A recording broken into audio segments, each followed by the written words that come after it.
जीजा और साली।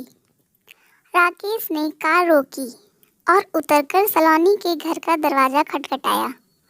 सलोनी ने दरवाज़ा खोलते ही कहा, नमस्ते जीजा जी। नमस्ते, राकेश ने आंगन में घुसते हुए कहा। क्या हाल है सलोनी? बस आपका ही ख्याल दिल में है, मुस्कुराते हुए सलोनी ने कहा।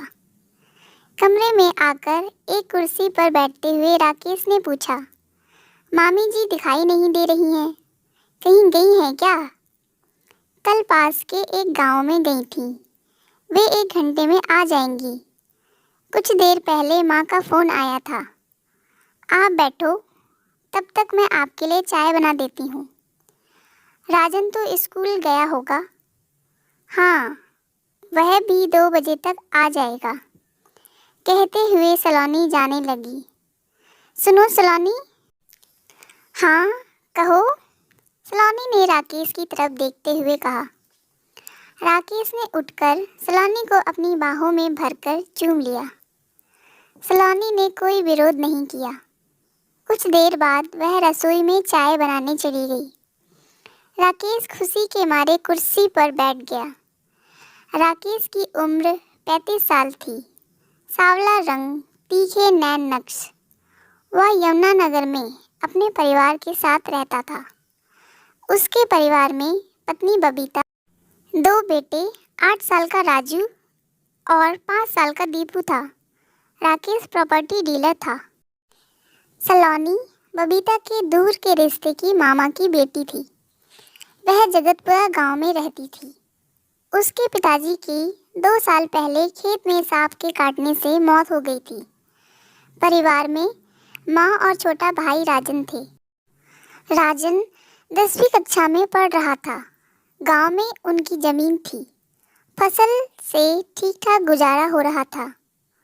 सलोनी को पता भी न चला कि कब राकेश उसके प्रति खिंच गया था। एक दिन तो राकेश ने उससे कह दिया था, सलोनी, तुम बहुत खूबसूरत हो। तुम्हारी आंखें देखकर मुझे नशा हो जाता है। दिल करता है कि हर समय तुम्हें अपने साथ रखूं। मुझे अपने साथ रखोगे तो बबीता दीदी को कब टाइम दोगे? उसे तो कई साल से टाइम दे रहा हूँ। तुम मेरी ज़िंदगी में देर से आई हो। अगर पहले आती तो अपना बना लेता। बहुत अच्छे सपने देखते हो आप। मैं इस सपने को सच करना चाहता हूँ। कैसे? यही तो समझ में नहीं आ रहा है अभी। इसके बाद सलोनी भी राकेश की ओर खिसती चली गई। वह देखती थी कि राकेश की बहुत बड़ी कोठियाँ हैं, 2 कारें हैं, धन दौलत की कमी नहीं है। बबीता तो सीधी सादी है। वह घर में ही रहना ज़्यादा पसंद करती है। अगर वह बबीता की जगह पर होती तो राकेश के साथ खूब घूमती फिरती और ऐश करती। राकेश जब चंडीगढ़ जाता तो सलोनी के साथ कभी कभी राजन को भी साथ ले जाता था। जब राजन साथ होता तो वे केवल घूमते फिरते व खरीदारी करते थे। जब कभी राकेश अकेली सलोनी को लेकर चंडीगढ़ जाता तो वे दोनों किसी छोटे होटल में कुछ घंटे के लिए रुकते थे। वहाँ राकेश उससे जिस्मानी रिश्ता बनाता था। इसके बाद सलोनी को कुछ खरीदारी कराता और शाम तक वे वापस लौट आते। बबीता व राकेश के बीच कई बार सलोनी को लेकर बहस हुई, झगड़ा हुआ, पर नतीजा कुछ नहीं निकला। राकेश व सलोनी उसी तरह मिलते रहे। एक दिन बबीता ने सलोनी को फ़ोन कर दिया था। सलोनी, तुझे शर्म नहीं आती जो अपनी बहन का घर उजाड़ रही है? कभी भी चंडीगढ़ चली जाती है घूमने के लिए। मैं अपनी जीजा की साली हूँ। साली आधी घरवाली होती है। आधी घरवाली जीजा के साथ नहीं जाएगी तो फिर किसके साथ जाएगी? आधी नहीं, तू तो पूरी घरवाली बनने की सोच रही है। दीदी, मेरी ऐसी किस्मत कहाँ। और हाँ, मैं जीजा जी को बुलाने नहीं जाती, वे ही आते हैं मेरे पास। तुम उनको रोक लो ना, सलोनी ने कहा था। सलोनी की माँ भी यह सब जानती थी, पर वे मना नहीं करती थीं, क्योंकि राकेश सलोनी पर खूब रुपए खर्च कर रहा था। सलोनी कमरे में चाय व खाने का कुछ सामान लेकर लौटी। चाय पीते हुए राकेश ने कहा, चंडीगढ़ जा रहा हूँ, एक पार्टी से बात करनी है। मैंने सोचा कि तुम्हें भी साथ ले चलूं। आपने फ़ोन भी नहीं किया अपने आने का। मैंने सोचा था कि आज फ़ोन ना करके तुम्हें सरप्राइज़ दूंगा, तो मिल गया ना सरप्राइज़। माँ भी नहीं है, सूना घर छोड़कर मैं कैसे जाऊंगी। कोई बात नहीं, मैं मामी जी के आने का इंतज़ार कर लेता हूँ। मुझे कौन सी जल्दी है, तुम ज़रा मामी जी को फ़ोन मिलाओ। सलोनी ने फ़ोन मिलाया। घंटी तो जाती रही, पर कोई जवाब नहीं मिला। पता नहीं माँ फ़ोन क्यों नहीं उठा रही है, सलोनी ने कहा। कोई बात नहीं, मैं थोड़ी देर बाद चला जाऊंगा। अब चंडीगढ़ तुम्हारे बिना जाने को मन नहीं करता। अगर तुम आज ना जा पाई तो 2 दिन बाद चलेंगे, राकेश ने सलोनी की ओर देखते हुए कहा।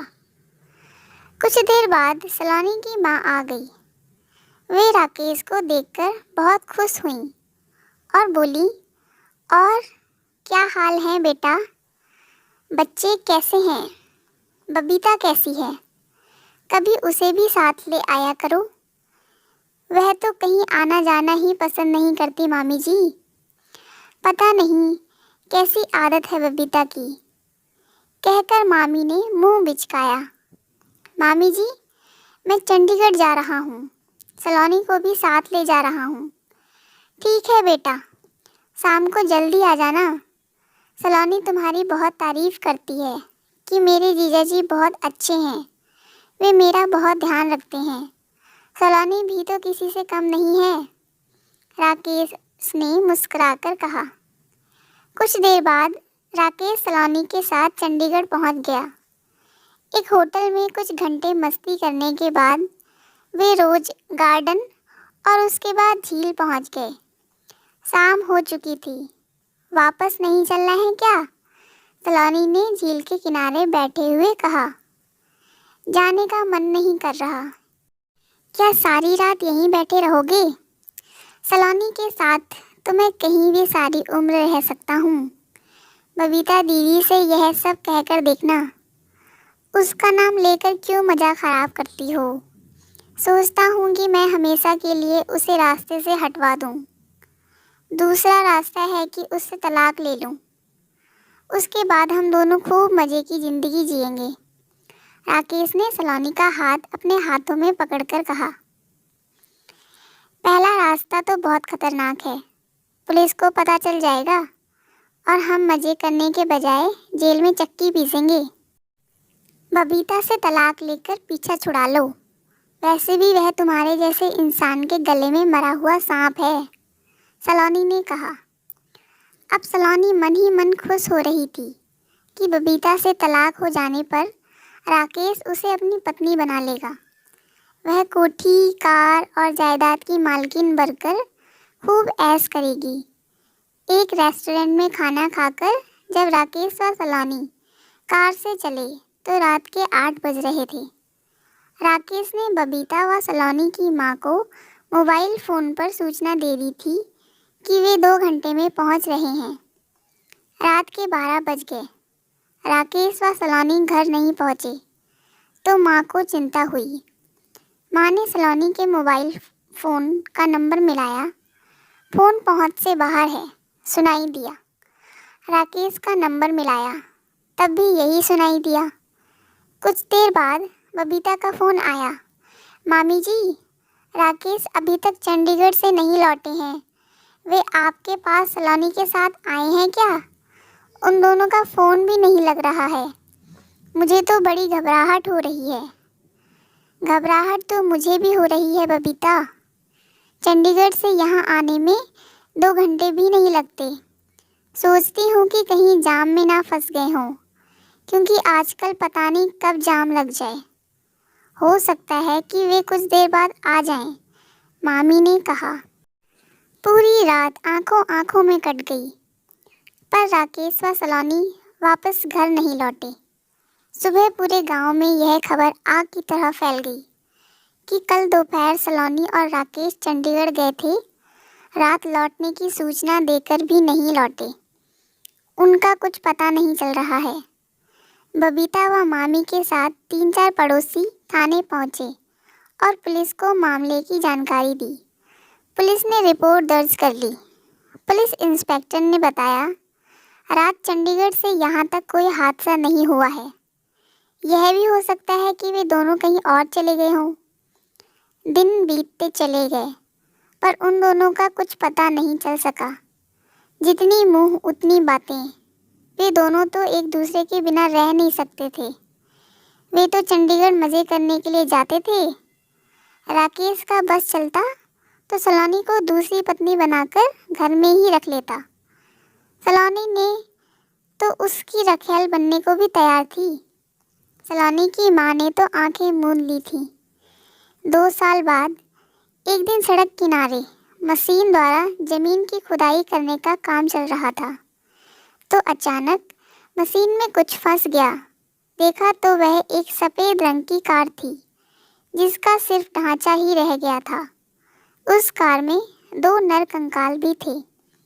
कार की नंबर प्लेट बिल्कुल साफ साफ पड़ी जा रही थी। पुलिस इंस्पेक्टर व कुछ पुलिस वाले भी वहां पहुंच गए। कार की प्लेट का नंबर पढ़ा तो पता चला कि वह कार राकेश की थी। 2 नरकंकाल राकेश व सलोनी के थे। अगर सड़क न बनती तो किसी को कभी पता भी नहीं चलता कि वे दोनों अब इस दुनिया में नहीं हैं। दोनों के परिवारों को हमेशा यह उम्मीद रहती कि शायद कभी वे लौट कर आ जाएं। पर अब सभी को असलियत का पता चल गया है कि वे दोनों लौटकर घर क्यों नहीं आए। तो कैसी लगी हमारी स्टोरी गाइस? अपनी राय कमेंट बॉक्स में ज़रूर दें और ऐसे ही स्टोरियों को देखने के लिए हमारे चैनल को सब्सक्राइब करें और लाइक करें और कमेंट करें। Thank you guys.